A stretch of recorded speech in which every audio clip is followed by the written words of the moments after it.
The sun was sinking behind the small town gas station when 3 roaring bikes pulled in, their engines growling like beasts. The air smelled of gasoline and trouble. A young teen, maybe 17, stood quietly near the vending machine, sipping from a soda can. He looked harmless, too calm for a kid alone in a parking lot surrounded by men twice his size. The leader of the bikers, a big guy with tattoos creeping up his neck, smirked. "Hey, kid," he said, kicking over the trash can beside him, "you lost or something?" His buddies laughed, circling the boy like wolves. The teen didn't move, he just looked at them, steady eyes, almost too steady. Another biker grabbed the boy's backpack.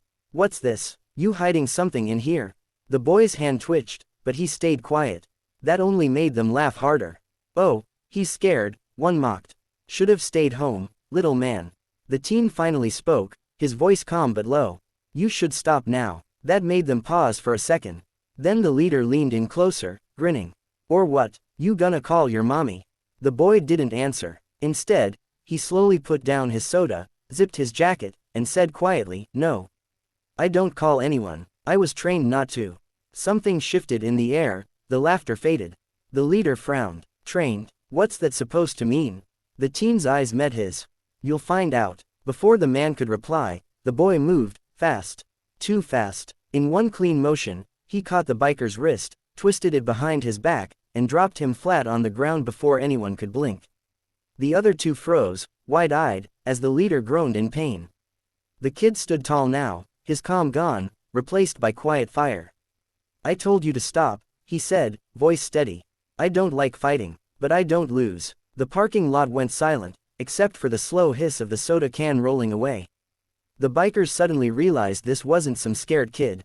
They had picked the wrong target, and it was about to get worse. "You messed with the wrong teen," he said, cracking his knuckles. The second biker, a tall guy with a red bandana, stepped forward, his voice shaking between anger and disbelief. "You think you're some kinda ninja, huh?" He swung a wild punch, but the teen ducked smoothly, his movements sharp, trained, too precise to be random. He grabbed the biker's arm, used his own weight against him, and sent him crashing into the side of his bike. The metal clanged loud across the lot. The third man backed up a little. "What the hell are you, kid?" The teen looked at him, breathing steady. "My dad trained me. He didn't like bullies." That line hit harder than the punches. The leader, still on the ground, groaned and reached for something in his jacket. The kid's eyes flicked down, quick, alert. "Don't," he warned. The tone wasn't loud, but it froze everyone. For a second, the man hesitated, then smirked. "What? You gonna stop me?" He pulled out a switchblade. The silver glint caught the last bit of sunlight. The other bikers grinned again, thinking the fight had turned. But the teen didn't flinch. He took one slow step forward. "You really wanna use that?" The leader waved the blade. "You're tough, kid, but not that tough." Before he could even finish, the boy kicked the knife out of his hand. It flew into the dirt with a dull thud.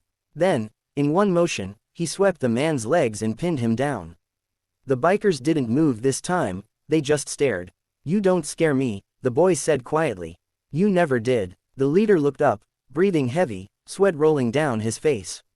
"Who are you?" The teen stood, brushed off his jacket, and said, "Just someone who doesn't like people hurting others." He turned to leave, but a deep rumble echoed behind him. More engines. The other bikers looked relieved.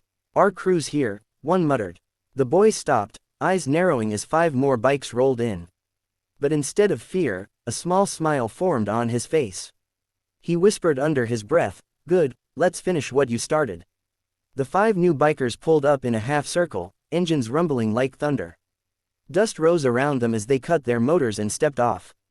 The leader, still on the ground, called out, "Get him." "Kid's crazy." The newcomers glanced between the fallen men and the calm teen standing alone in the middle of the lot. One of them, a bald man with a heavy beard, frowned. "You mean him?" He sounded unsure. "Yeah," the leader shouted. He attacked us." But even as he spoke, his voice cracked. The boy didn't look like someone who just got lucky. His stance was balanced, eyes cold but focused, the kind of look only someone trained for real could hold. The bald man stepped closer. "Kid," he said slowly, "where'd you learn to fight like that?" The teen didn't answer. He just looked at him for a long second, then said, "You don't wanna do this."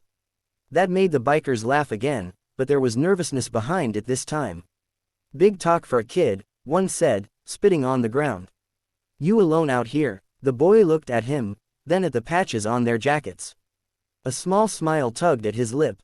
"Funny," he said, "my dad's patch looks just like that." The laughter stopped. The bald man's eyes narrowed.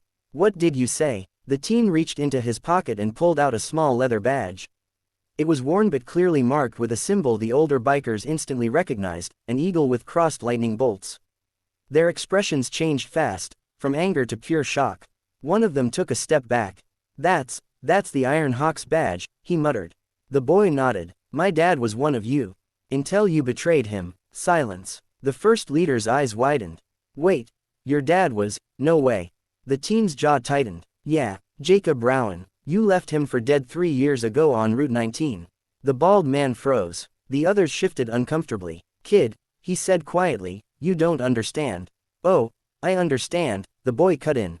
"He survived. And he trained me for this day." He stepped forward, the wind catching his jacket. "So now, you answer to me." The parking lot went dead silent again. The bikers' eyes darted toward each other, realizing this wasn't some random fight. It was payback, and they were the ones trapped this time.